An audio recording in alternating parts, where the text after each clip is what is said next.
arte é tão legal, arte é tão legal. Você vê diferente o que parece igual. Você vê diferente o que parece igual. Você vê diferente.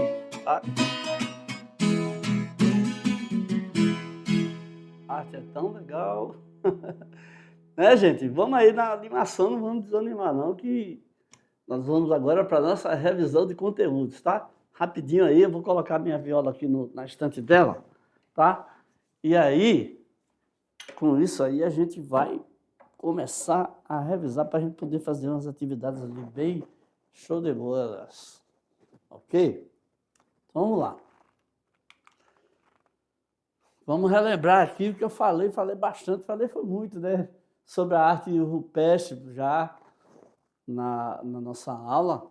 E aí, agora nós vamos ver aqui com mais calma, né? Olha só, arte rupestre refere-se às pinturas e gravuras feitas em rochas por povos pré-históricos, né? Esses povos aí ainda não tinham criado assim a maneira de se comunicar com a escrita, né? E aí esses povos aí, eles faziam bastante desenho nas rochas. E esses desenhos, esses registros, né, foram encontrados em cavernas e superfícies rochosas, né? Essa palavra rupestre, né, tem a ver com rocha, né? Porque os caras passavam muito tempo, viviam muito tempo dentro das rochas, né, se protegendo da chuva, dos animais grandes, né? E representavam sempre cenas de caça, figuras humanas, animais e símbolos que não eram nem seres humanos nem animais, por isso que a gente classifica de abstratos, ok? Então, vamos entendendo que isso aqui, lá na frente, a gente vai estudar sobre a arte abstrata, aí nós vamos ver bastante figuras, né, que a gente vai estudar e interpretar. Essas representações, então, ajudam a entender os modos de vida daquele povo, né? Eles vão mostrando como é que eles caçavam, como é que eles festejavam. Então, aí a gente começa a estudar e entender o que eles acreditavam, a cultura dos primeiros habitantes da Terra. Isso aqui, olha, nós estamos vendo aqui, ó, não só assim, figuras que eles desenhavam muito nas rochas, né? Passados os anos, eles foram aperfeiçoando o traço. E aqui tem também uma escultura daqueles tempos lá, né? Então, essa escultura aí é uma mulher, né? Que as formas dessa mulher aí eram as formas que eles consideravam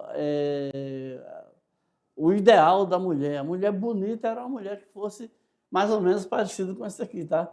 Com essa peruca aqui, com esse cabelo, com esse corpão aí, né? Então, E a beleza, né? A garota sensacional, a nossa atualmente Missy, a nossa senhorita, a garota do inverno, né? É a Vênus, né? A Vênus que foi achada na cidade de Willendorf, ok?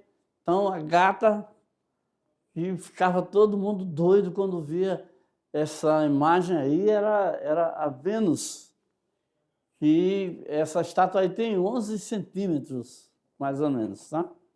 Então, seguindo aqui, nós vemos a arte do Egito, né? Então, a arte do Egito era uma arte dedicada à vida após a morte, como essa pintura aí em Deir el-Bahari, em Luxor, no Egito. Está vendo aqui, ó? Os túmulos de objetos, estátuas e vasos eram deixados junto aos mortos. Aí eu contei aquela história horrorosa, né? Que junto aos mortos ficavam todos os pertences do faraó, às vezes até pessoas vivas lá, né? A esposa do faraó, eu não sei nem se essa história procede realmente, né? Bom, e a arquitetura das tumbas e construções mortuárias, né, foram assim bastante significativas como representantes da arte egípcia, né? E aí vem as pirâmides, que é uma evolução das mastabas. Eu falei, a mastaba era um pouco achatada, depois pegou a parte de cima da pirâmide e aí ficou pontiagudo. E todas as figuras desenhadas obedeciam a um padrão que era a lei da frontalidade, né? Como a gente está observando aqui, ó, o corpo é frontal, mas, quer dizer, o rosto e a cabeça é lateral e o corpo é frontal, né? E as pernas já não é mais frontal, é lateral também. Aí vem a arte grega com a busca pelo belo, né? Aí vem os períodos arcaicos e clássicos, né? Onde o período arcaico tem a simetria na escultura, com as figuras masculinas, que é o chorus, e a ausência de movimento. A figura mais ou menos em pé, numa posição mais estática, né? Parada. E no período clássico aparece um novo material que é o bronze, né? Que passa a substituir o mármore. Ok? Então, vamos seguindo aqui que a gente vai ver a arte romana, com a formação cultural romana, que foi influenciada pelos gregos e etruscos, com o uso do arco etrusco, né? E também porque eles eram mestres da arte do mosaico, pois decoravam até os edifícios de Pompeia. E aí o arco Constantino aqui, tá vendo? Aí vem a arte medieval com a tradição greco-romana, substituída pela tradição cristã. E as artes passaram a ter um enfoque totalmente religioso. Como essa pintura religiosa aqui, ó, de 1308, né? E a arte do Renascimento, né, que vai do século XIV ao XV, né, o trabalho passou a ser intelectualmente reconhecido, né? O rompimento com a perspectiva religiosa, como nessa criação do Adão. Aí vem também aqui no barroco aqui com o Giotto, né? Uma arte rebuscada. E os outros períodos aí, ó. Aí vem as outras artes, o rococó, o neoclássico, né? Com os valores da burguesia, tudo isso aí, né? E o romantismo também, né? A liberdade criando o povo. Então, com isso aqui, com essa reação ao neoclássico, aos outros movimentos, aos outros períodos, né? Aí a gente vai avançando aqui, ó, para a arte moderna, onde é o nome dado à produção artística entre o final do século XIX e o século XX. Aí aparecem as vanguardas e aparece o impressionismo também. Aí vem a arte contemporânea, né, que com a reflexão subjetiva sobre a obra. Aí vem as invenções e as experimentações artísticas. E aí, com essa passada aí, rápida aí que a gente deu aí, a gente chega ao final da nossa revisão. Rapidinho a gente vai lá para as nossas questões. Só um instante aí.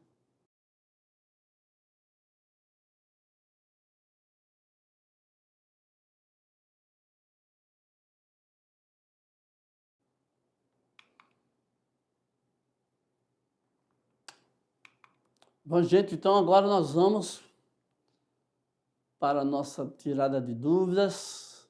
Vamos lá voltar para a nossa tela. A gente vê a primeira questão. Olha só, a arte contribui para o desenvolvimento da autonomia criativa e expressiva por meio da conexão entre racionalidade, sensibilidade, intuição e ludicidade. Ela amplia o conhecimento do sujeito de si, do outro e do mundo. No que se refere à função da arte, este conceito é possível por meio da arte. O que acontece? A gente viu durante a aula, né? Então, vamos ver as alternativas que funcionam. Tudo aquilo ali está certo, né? Olha, deixa eu voltar lá. É possível observar o mundo, beleza. Ter um olhar crítico, beleza também. Analisar a sociedade e analisar a transformação de cada época. Tudo isso aí, através da arte, a gente consegue. Então, todas as alternativas estão corretas. Certo? Na questão 2, a gente vê o seguinte: a arte egípcia, na antiguidade, é marcada por características estilísticas e simbólicas únicas. O estilo egípcio incorporou uma série de leis bastante rigorosas. Com base no estilo artístico desse período, analise as afirmativas abaixo e escolha a afirmativa correta. Então, você vê aqui, ó, a arte egípcia era predominantemente centrada em temas religiosos e funerários, retratando deuses e faraós e cenas da vida pós-morte. A lei da frontalidade era amplamente utilizada com as figuras humanas apresentadas de forma estilizadas e não realista. Aí aqui mais. As esculturas egípcias eram feitas com materiais duradouros, como pedra e ouro, para garantir a preservação ao longo dos séculos. E a arte egípcia buscava representar movimentos naturais e realismo semelhante ao estilo clássico e grego.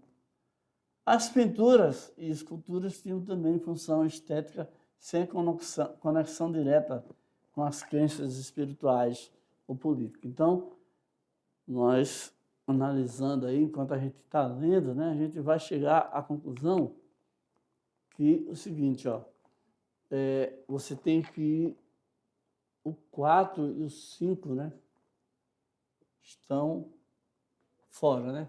Buscava representar movimentos naturais e realismo, semelhante ao estilo clássico grego. Não, a arte egípcia era muito personificada, né?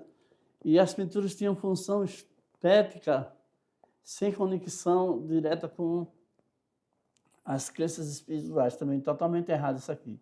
Então, realmente, alternativa correta, alternativa 1. Vamos para a questão de número 3. A arte grega na antiguidade apresentava características únicas que refletem sobre os valores e as crenças da civilização helênica. Com base nesse período, analise as afirmativas abaixo e escolha a alternativa correta. Olha só, a arte grega buscava o naturalismo e o realismo, retratando o corpo humano em sua perfeição idealizada. Durante o período arcaico, as esculturas gregas eram marcadas por rigidez e a ausência de expressão facial. A arquitetura grega, como o Parthenon, é conhecida por suas proporções harmônicas e simetria. E 5 aqui você tem que o período helenístico da arte grega destacou-se pelo uso da emoção e dinamismo de suas representações. A arte grega utilizava exclusivamente materiais naturais, como madeira, para suas esculturas e templos. Então, vamos ver o que está certo aqui, né? Você já percebeu, né? Você já foi logo matando a charada aí. Você vê que o 1 está fora e o 5 também, né? Vamos ver por quê? A arte grega buscava um naturalismo, retratando o corpo humano em sua perfeição idealizada. Naturalismo e realismo. Não, está fora, né? E aí a gente vê também que o 5 utilizava exclusivamente materiais naturais, como madeira, para suas esculturas de templos. Está errado também. Tá bom? Então vamos seguir aqui para a nossa questão de número 4. O Renascimento foi um período de profundas transformações artísticas e culturais, marcado por inovações e por uma nova visão do mundo. Com base na arte desse período, analise as afirmativas abaixo. Então, a arte renascentista é conhecida pela valorização dos ideais clássicos greco-romanos, como a harmonia e a proporção. O uso da perspectiva linear do claro-escuro trouxe maior realismo às obras renascentistas.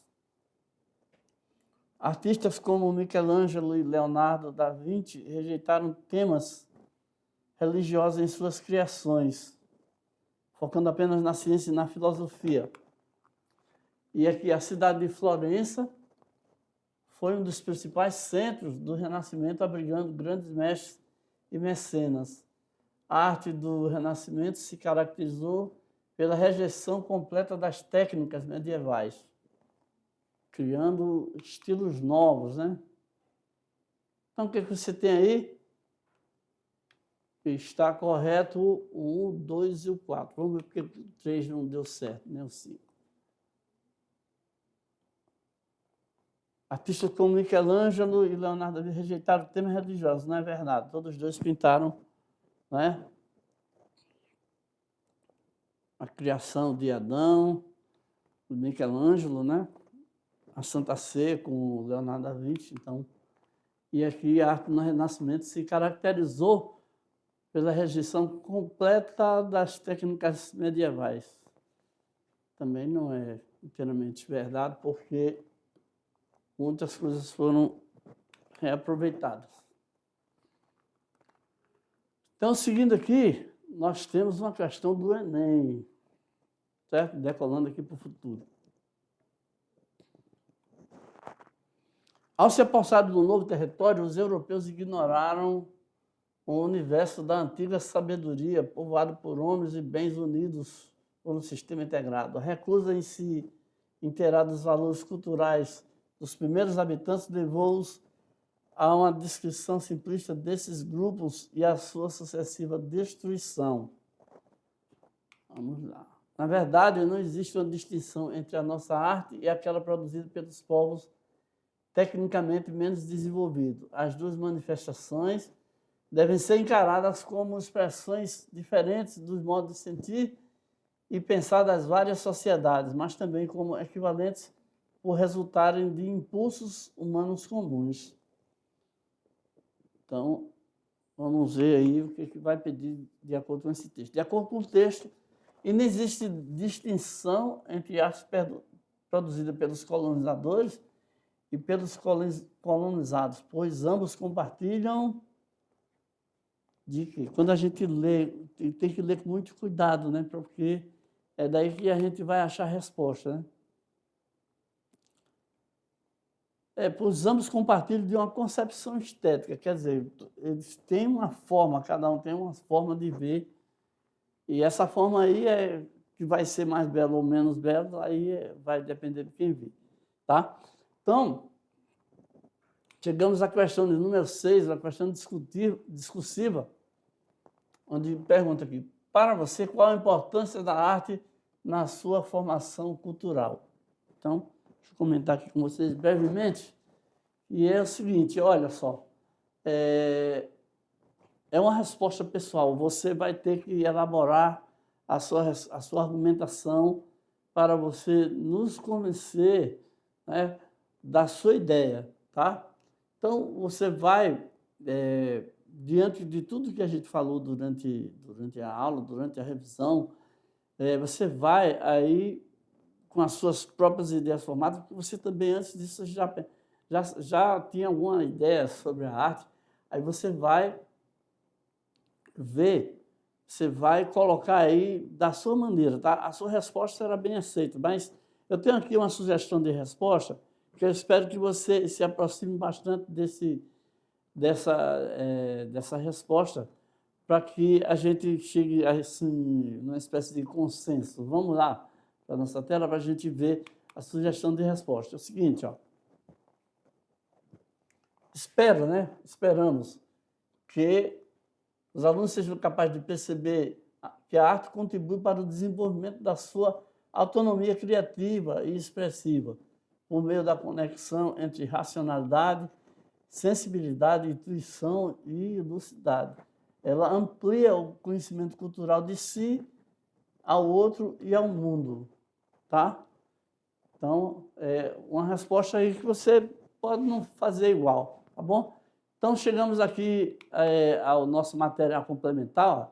Tem uns desenhos aí que deu material para vocês, para você ler e elaborar, né? Um desenho aí livre e refletir sobre a concepção da arte tal qual o desenho aristotélico, platônico. Você vai pesquisando aí, você vai chegando na sua própria criação, tá bom? Valeu, até a próxima aula então. Tchau.